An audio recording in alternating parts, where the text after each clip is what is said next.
마가복음 세 번째 시간입니다. 비약적인 결론. 마가는 놀라울 정도의 간단한 방법으로 예수님의 부활 사건을 기록하고 있다. 16장 7절에서 이 천사가 여인들에게 예수님께서 자기 제자들을 만나시기 위해 갈릴리는 역시 예수님께서 사역을 시작하셨던 곳이었다.로 가고 계시는 중이시라고 말했던 것을 기록한 후에 단순히 그는 여자들이 심히 놀라떨며 나와 무덤에서 도망하고 무서워하여 아무에게 아무 말도 하지 못하더라. 16장 8절이라고만 기록하고 있다.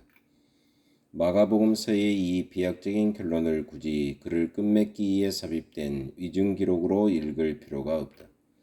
오히려 그것은 복음의 확장, 즉 발생하였던 놀라운 일들에 관하여 어느 누구에게도 말하지 말라는 어떤 명령에도 구애됨이 없이 복음이 담대하게 선포될 것을 가리키는 것이다. 부활 이후에 일어났던 사건들은 그 밖에 어떤 이들이 요약하여 마가복음서에다 덧붙인 것이다. 일부 중요한 사본들이 이 복음서의 결론 부분, 즉 16장 9절로 20절을 포함하고 있지 않기 때문에 RSV는 그것을 각주로 처리하였다. 하지만 신약의 RSV 번역의 제2판이 1971년에 발행되었을 때 이 구절들은 각주의 설명과 함께 다시금 본문 안에 음정역 성경에서처럼 삽입되었다. 가장 초기 시대부터 교회는 이러한 구절들을 정경적인 것으로 수납하여 왔다. 형식에 관한 그것들은 마가의 기록과 같은 골격을 취하고 있다. 다행스럽게도 그리스도의 부활에 대한 소식으로 인하여 두려움에 떨던 여인들에 대한 기사가 최종적인 말이 아니었다. 3. 예수 그리스도의 복음의 시작. 길을 예비하는 사자. 마가복음서는 그 서도가 이렇게 시작되고 있다. 하나님의 아들 예수 그리스도의 복음의 시작이라. 선지자 이사야의 글에 보라, 내가 내 사자를 내 앞에 보내노니. 일부 번역본은 대부분의 사본에서 하나님의 아들이라는 단어가 발견됨에도 불구하고 그것을 생략하고 있다. 아무튼 이 칭호는 마가복음서의 내용과 아주 잘 어울린다. 1장 11절, 3장 11절, 5장 7절, 14장 61절, 15장 39절. 마가복음서에서도 시작이라는 부분을 대하노라면 태초에로 시작되는 창세기가 생각난다. 마태복음의 서두와 관련하여 저자가 제기했던 물음을 여기에서도 마찬가지로 제기할 수 있는데 그것은 곧 이 책의 표제 1장 1절이 마가복음서의 전체를 포괄하는가 아니면 바로 그 뒤에 나오는 자료들만을 포괄하는가의 문제이다. 마가의 경우에 있어서 들어지는 첫 번째 주제는 세례 요한의 사역이다. 마가는 복음이 어떻게 세상에 퍼지게 되었는가를 우리에게 보여주고자 했다.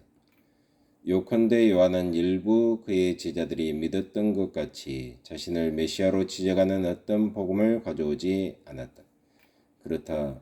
그는 주의 길을 예비하는 사자였으며 자신보다 강한 어떤 이, 성령으로 세례를 베풀 어떤 이를 가리키는 목소리였다. 요한의 사역은 마가가 묘사하고자 했던 것, 즉 하나님의 아들에 관한 복음이 어떻게 전파되었는가를 보여주기 위해 기록한 글의 서두에 불과한 것이다. 회당에서의 전파.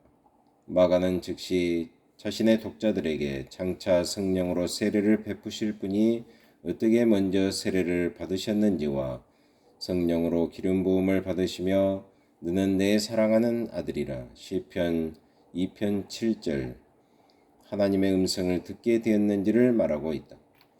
하나님께서는 예수님을 내 마음에 기뻐하는 나의 택한 사람 이사야 42장 1절이라고 불렀다. 마가는 예수님께서 광야에서 시험받으신 사건을 간략하게 상론한 후에 예수님께서 요한이 체포된 후에 갈릴리로 가셔서 복음을 전파하기 시작하셨음을 기록하고 있다. 그의 첫 제자들을 부르신 후에 가버나움에서 활동하시는 예수님을 볼 수 있다. 그는 역시 회당에서 전파하시기 위해 다른 장소를 방문하신다. 예수님께서는 우리가 다른 가까운 마을들로 가자 거기서도 전도하리니 이는 내가 이를 위하여 왔노라고 말씀하셨다. 1장 38절. 그가 전파하셨던 복음의 내용은 무엇인가?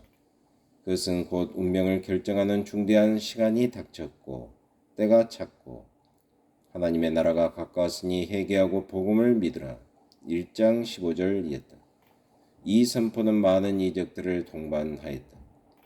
4. 은닉된 메시아로서의 하나님의 아들. 조심스러운 출발. 예수님께서는 복음을 전파하시는 일로 바쁜 나날을 보내셨다. 이러한 사실은 사람들에게 자신을 알리는 일을 거듭해서 금하셨던 사실과 어떻게 조화를 이루느냐. 마가는 예수님께서 귀신 들린 자들을 치료했던 사실들을 많이 기록하고 있다.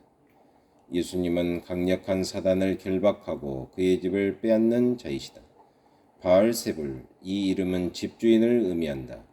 예수님께로부터 그가 볼모로 잡고 있는 희생자들을 내어놓도록 강요받는다.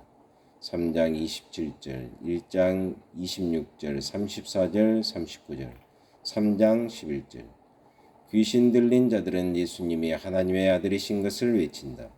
3장 11절, 5장 7절, 1장 24절, 34절. 그들은 그를 안다. 1장 34절. 그렇지만 예수님께서는 거듭해서 귀신들이 그에 관하여 침묵할 것을 말씀하신다. 예수님께서 귀신들로부터 어떠한 도움을 원치 않으셨기 때문에 그러신 것일까? 참조 사도행전 16장 16절 이하.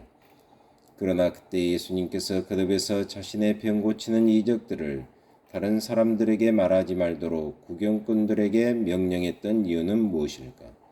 1장 44절, 7장 36절, 8장 26절. 복음의 내용은 예수님이 포함되지 않는다는 말인가? 이 문제를 숙고해 볼 때 우리는 때때로 전체의 진리를 노골적으로 밝힐 수 없을 때가 종종 있음을 염두에 두어야만 한다. 만일 예수님께서 처음부터 자신을 메시아와 하나님의 아들로서 드러내셨다면 사람들은 그것을 잘못 이해함으로써 악용할 소지가 있었을 것이다. 예수님께서는 사람들이 자신을 어떤 이적적인 치료자나 민족적인 영웅 또는 자유의 투사로서 여기기를 원치 않았다. 비하의 이치에서 하나님의 아들은 은밀한 방법으로 오시어 말씀과 행위를 통하여 새로운 메시아의 시대가 도래했다는 사실을 전파했다. 나중 즉 제자들 스스로 그에 관하여 입장을 표명하고 그를 메시아로서 인식했을 때에야 비로소 그들에게 자기 신분에 관하여 훨씬 더 공개적으로 말씀하실 수 있었다. 8장 29절. 그러나 이 시점에서 무리들은 여전히 그를 메시아로서 인식하지 못했다. 가야바에 의해 재판을 받으신 후에야 비로소 예수님께서는 자신이 하나님의 아들이시오 인자이신 것을 공개적으로 인정하신다. 14장 61절 이하. 하나님 아버지 참으로 감사합니다. 계속해서 마가복음서를 배우게 하심을 참으로 감사합니다. 이 땅에 오신 주님을 생각하면서 주님의 영광을 위해서 사는 또한 복음을 위해서 사는 하루가 되게 하여 주옵소서. 예수 그리스도의 이름으로 기도합나이다. 아멘.